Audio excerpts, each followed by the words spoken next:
அனைவருக்கும் வணக்கம். நான் உங்கள் அந்திகா லோகீஸ்வரன். வாசிப்பரும்பல் 107 நான் உங்களுக்கு வாசித்து காட்ட போன்றேன். இதுதான் நான் எழுதியிருக்கிறேன்.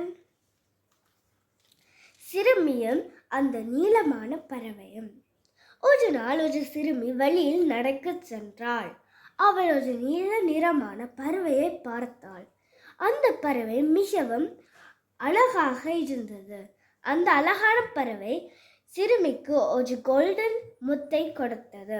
சிறுமி அது என்னது என்று கேட்டாள்.